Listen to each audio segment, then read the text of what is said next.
Ibu.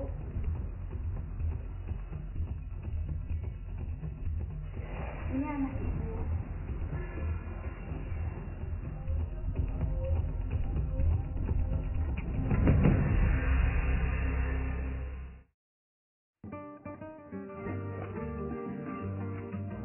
Awal pernikahan kami tentunya kami merasa sangat bahagia karena memang kami menikah, kami didasari oleh cinta kasih di mana kami satu sama lain saling mengasihi, saling memperhatikan. Karena saya merasa bahwa segalanya sudah ada dalam istri saya sudah mapan, saya oke, dan saya lihat sosok pribadi istri yang luar biasa. Kamu kenapa nggak bilang-bilang sih? Oh, mantap. Aku ambil satu lagi ya. Gak mau. Aku punya satu pilih suara. Apakah mereka benar-benar sudah bahagia? Anakku mana? Anakku mana? Anakku mana? Baikku mana? Kebahagiaan yang kami rasakan belum sempurna karena kami menantikan hadirnya seorang anak dalam kehidupan rumah tangga kami. Mimpi bayi. Rasanya nyata di tanganku kan? Bukan hanya istri saya juga secara pribadi sebagai seorang pria, sebagai seorang suami, sangat kepingin punya anak. Apa yang dikatakan orang-orang ketika tahu Junri dan Jenny belum dikaruniai anak? Keluarga saya, mertua saya, orang tua saya, teman-teman saya, relasi saya, mereka kepingin kita punya anak. Sebenarnya mungkin itu mereka menyapa dengan pertanyaan-pertanyaan yang biasa, tetapi bagi saya itu sesuatu yang menyakitkan buat saya. Iya tuh. Padahal saya udah gak sabaran loh. Pengen punya kita. Karena jadi merasa tertuduh sebagai satu perempuan yang tidak sempurna begitu. Sementara melihat mereka yang menikah setelah kami, justru mereka-mereka inilah yang kebahagiaan mereka begitu terasa begitu lengkap dan sempurna dengan kehadiran anak-anak di tengah mereka. Mereka kok pegang.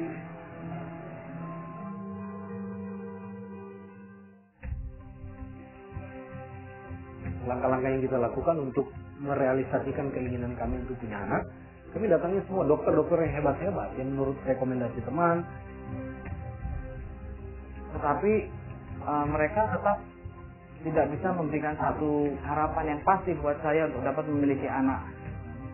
Sampai saya sendiri merasa frustasi dan putus asa.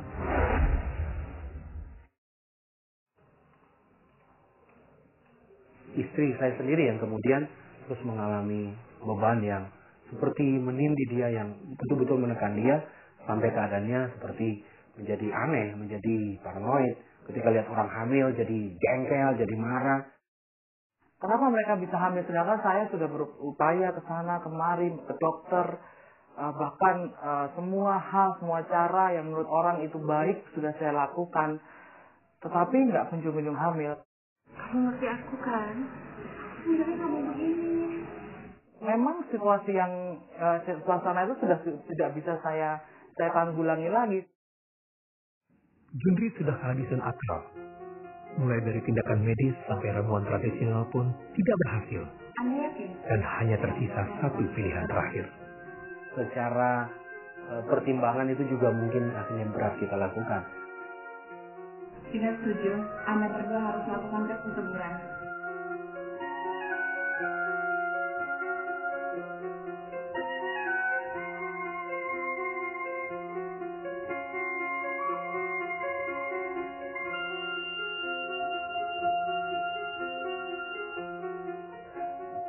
Ketika itu saya merasa sungguh-sungguh Tuhan tidak adil. Saya merasa bahwa seharusnya Tuhan menciptakan manusia itu kan sempurna.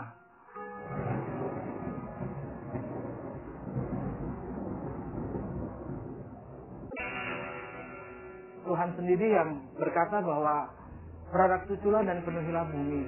Tapi ketika itu saya merasa saya menjadi wanita yang sungguh-sungguh tidak sempurna. Karena kan permasalahan saya tidak memiliki anak itu ada pada saya. Jadi ketika itu sungguh-sungguh menjadi satu dilema yang buat saya. Masihkah saya harus percaya Tuhan?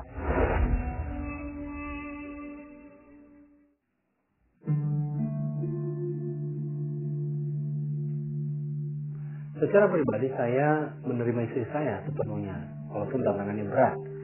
Dan saya tidak menyalahkan dia, karena memang keadaannya sudah seperti itu. Cuma istri saya yang terus mengalami down. Dia akhirnya menjadi sangat asosial, artinya tidak mau lagi bergaul dengan orang, mengurung diri. Jadi betul-betul dia mengalami tekanan yang berat, sehingga makin lama kelihatannya makin terpuruk. Padahal saya sudah berdoa kepada Tuhan, tapi kok seperti ini keadaannya. Saya sudah melakukan banyak hal dan saya rasa apa yang saya lakukan itu betul. Saya kemudian jadi berpikir, loh saya ini kan dosen, saya mengajar karakter, saya mengajarkan tentang iman kepada orang lain. Ada seorang anak kecil yang buta, yang dia yakin dengan saya, kalau dia dituntun dengan airnya, itulah yang dinamakan dengan iman. Tapi dalam kenyataannya saya seperti melakukan hal yang berbeda dari apa yang saya ajarkan.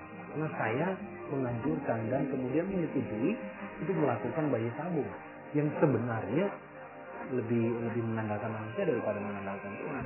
Saya kok jadi seperti orang yang nggak percaya kepada Tuhan kalau Tuhan sebenarnya bisa melakukan sesuatu untuk membuat saya memiliki anak. Dan akhirnya ya saya kepingin memperbaiki kesalahan yang saya lakukan. Akhirnya kemudian saya mengajak dia untuk betul-betul berserah kepada Tuhan.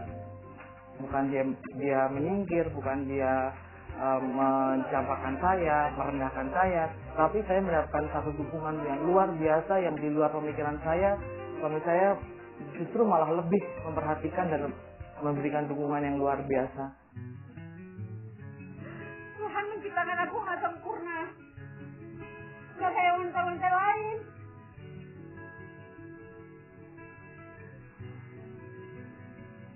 Dan saya teringat akan kisah dalam kitab suci, Sarah, istri dari Abraham, memiliki anak di dalam usia senja mereka. Cerita itu menjadi satu kekuatan, menjadi satu dorongan ya buat saya bahwa Allah sanggup melakukan segala sesuatu sesuai dengan apa yang Dia mau dalam kehidupan kita.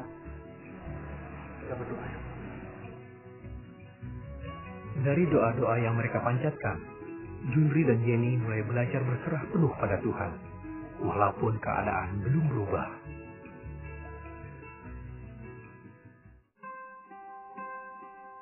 Selama 7 bulan itu, memang kami tidak melakukan pengobatan sama sekali. Karena vonis dokter di mana saya tidak memiliki pematangan sel telur, akhirnya itu berdampak bahwa saya juga jarang sekali mengalami datang bulan. Di dalam naluri kewanitaan saya bahwa saya juga tidak bisa melupakan keinginan saya untuk memiliki anak. Sampai akhirnya di dalam masa-masa kurang lebih 4-5 bulan saya tidak mengalami datang bulan, itu ada sesuatu rasa yang kurang enak waktu itu di badan saya, dan ketika itu suami saya menyarankan saya untuk periksa ke dokter kandungan. Ya lagi-lagi kami mendapatkan hasil yang mengecewakan, yang itu betul tidak seperti yang kita harapkan juga. Maaf, rahim istri Anda tidak berkembang. Mungkin Jenny terlalu bersemangat untuk segera memiliki anak, sampai menyangka dirinya hamil. Namun, kejadian berikut akan memperkuat insting Jenny. Ada sahabat saya menginap, dan ketika itu dia mengatakan hal yang membuat saya menjadi semakin timbul harapan kembali. Kayaknya kamu hamil ya? Hamil? Kamu ngaco ah? Serius? Coba tes dulu. Saya nggak tahu kenapa tiba-tiba dia ngomong seperti itu. Padahal dia nggak tahu kalau saya udah USG. Ketika teman saya sudah pulang dari rumah saya melakukan tes pack karena terpancing.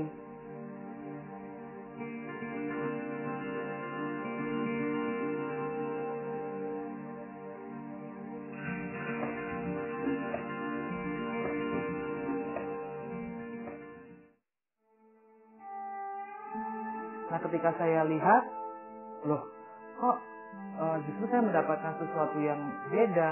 Di dalam tes pack itu ada 2 garis. Saya takut sekali, saya kepengen percaya. pengen percaya bahwa itu benar. Tapi ketika itu saya nggak punya keberanian untuk mempercayai hal itu. Saya bingung ketika tiba-tiba dia nangis keluar dari kamar mandi. Saya takut dia kenapa-napa. Saya nggak bisa jawab, saya mau menyampaikan ke suami saya takut dia juga akan jadi kecewa.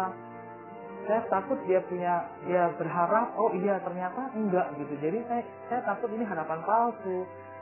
Takut kenapa? Saya waktu itu senang sekali dan akhirnya saya kemudian mengajak dia untuk cek ke dokter untuk memastikan apakah betul-betul dia hamil atau tidak. Benarkah Yeni bisa hamil?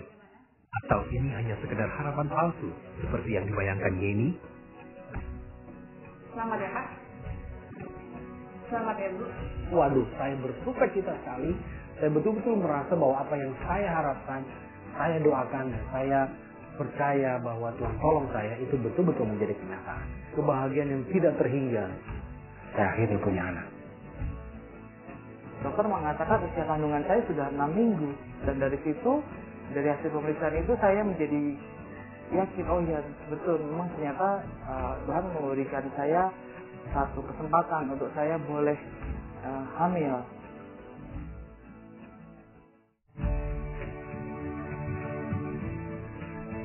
Kalau kami mendapatkan anak dengan cara yang gampang, maka tidak ada lagi mujizat yang bisa kami lihat dan kami saksikan.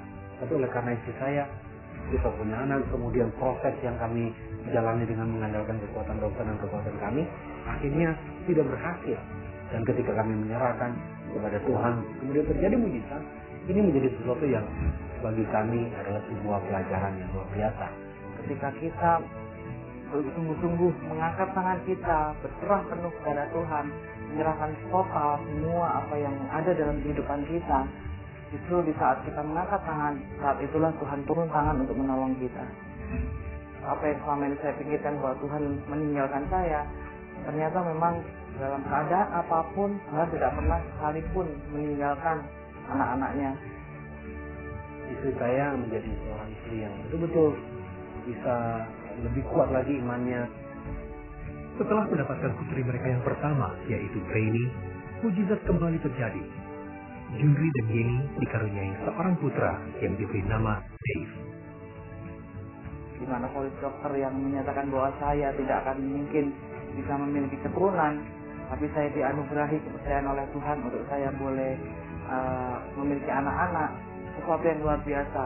Dari situ saya melihat bahwa ternyata mujizat Tuhan masih berlaku hingga saat ini. Saya nggak pernah takut akan masa depan saya dan keluarga saya, karena saya yakin dan percaya bahwa rancangan ini buat adalah rancangan yang terbaik buat saya dan keluarga saya.